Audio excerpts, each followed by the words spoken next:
Hello everyone.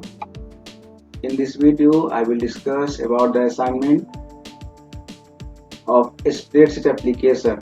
Season is getting started with spreadsheets.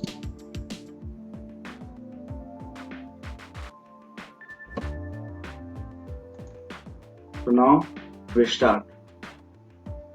So first is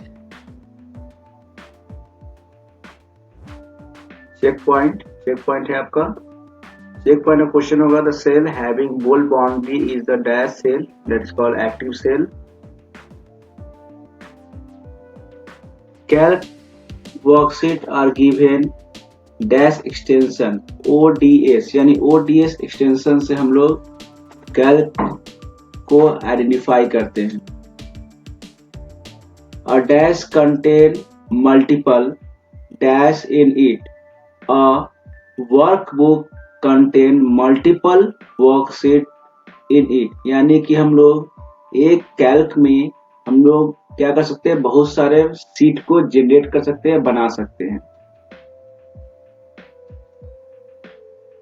Fourth is a group of contiguous cell is called a dash of cells, that is called range of cell. A cell address correct form is column letter and then row number. जब आप cell का नाम देते हैं तो पहले आपका column letter होता है, उसके बाद आपका रो नंबर होता है, just like A1, A2, B3 इस तरीके से. Next question, the navigator dialog can be open by pressing F5 keys. यानी F5 कीज के मदद से आप नेविगेटर जो होता है, नेविगेट डायलॉग बॉक्स, आप उसको ओपन कर सकते हैं. The command to freeze some row and column is found on Windows menu. यानी अगर आप रो और कॉलम को फ्रीज करना चाहते हैं तो वो आपका कमांड विंडोज के मेनू में आता है. उसके बाद आपका नेक्स्ट क्वेश्चन आंसर होगा, what is a cell and how is it referred in Open Office Calc. Cell is a basic unit of worksheet where numbers, text, formula, etc. can be placed. Cell is formed by intersection of row and column, which gives a cell a unique address. Cell क्या होता है? Cell हमारा worksheet का एक basic unit होता है जिसमें हम लोग टेक्स्ट को एंटर करते हैं, नंबर को डालते हैं, फॉर्मूलाज को डालते हैं, और सेल को हम लोग रो और कॉलम के मदद से आइडेंटिफाई करते हैं, रेफर करते हैं. यानी कि अगर सेल को आपको डिनोट करना होगा तो हम लोग कॉलम और रो की मदद से डिनोट करते हैं. नेक्स्ट क्वेश्चन,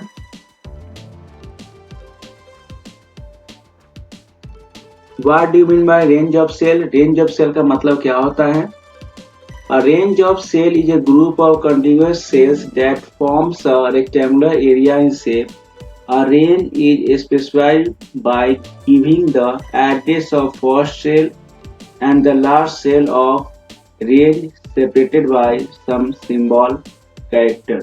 यानी रेंज ऑफ सेल क्या होता है? जब आप किसी भी सेल को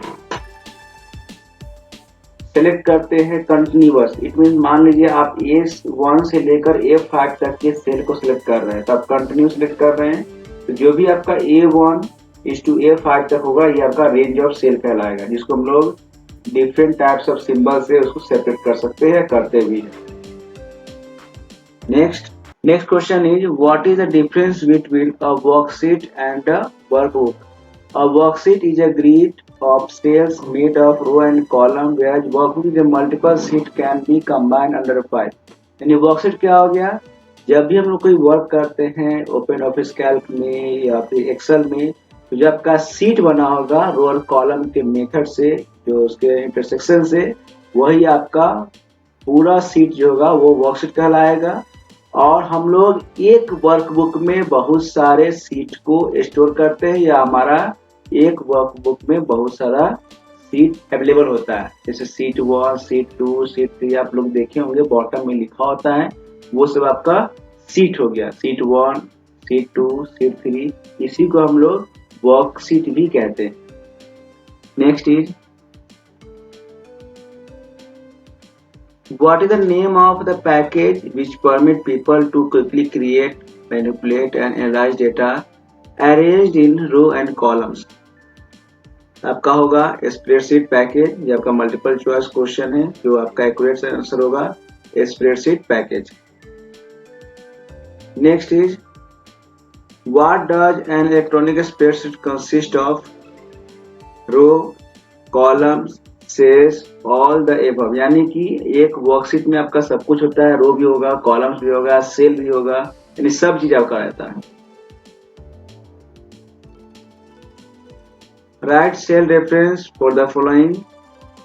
Cell formed by intersection of rows 18 and column Z. So cell formed by Z18.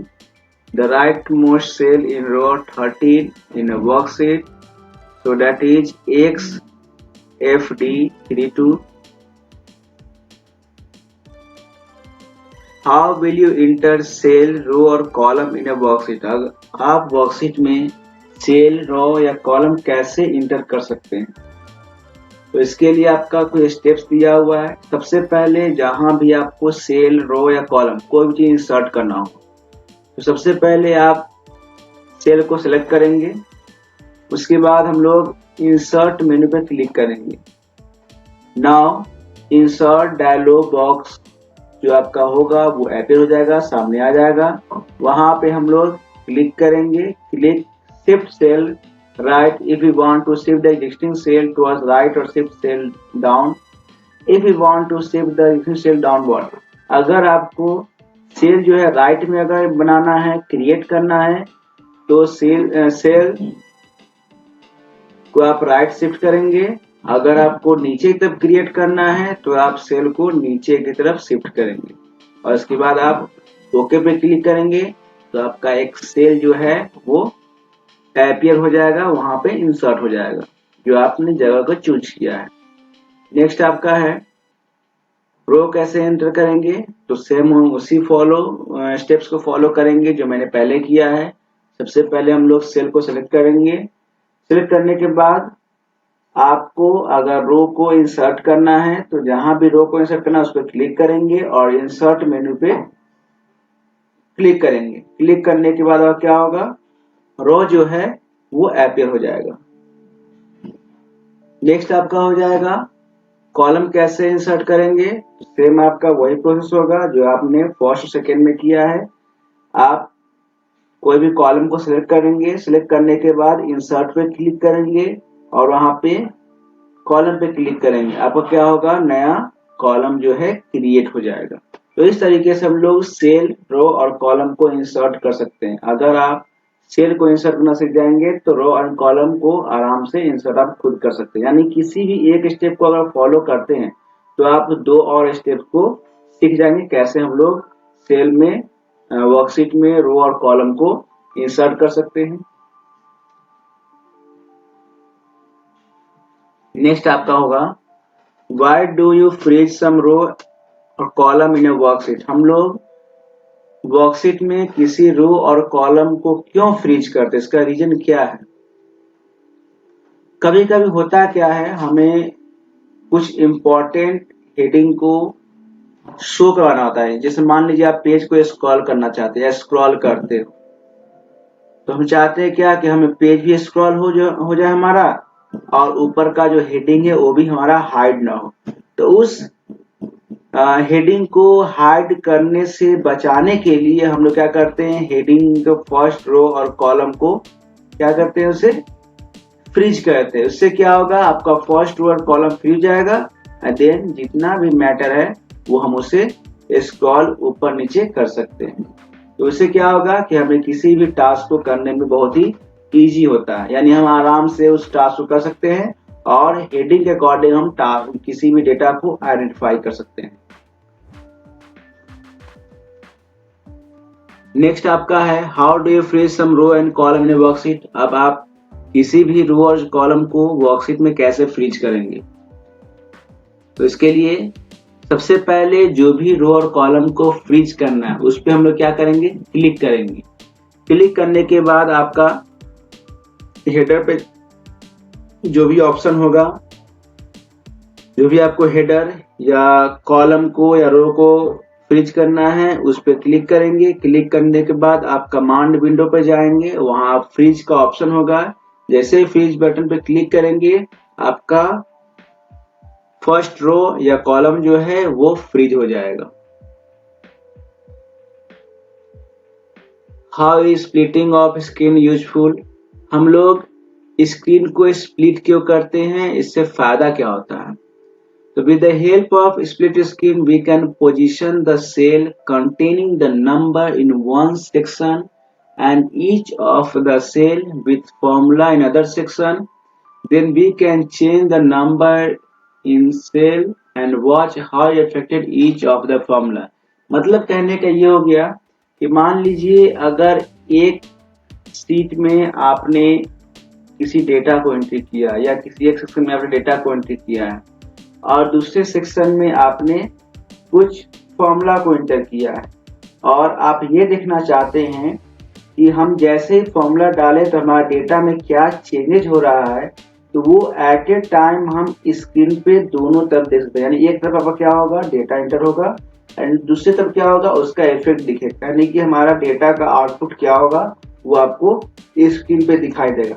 यानी स्प्लिट स्क्रीन क्या होगा, आप एट ए टाइम दो यानी स्क्रीन को आप दो भाग में डिवाइड करके देख सकते हैं कि हमारा डेटा कैसा उसमें इंटर हो रहा है और उसका इफेक्ट या आउटपुट कैसा आएगा।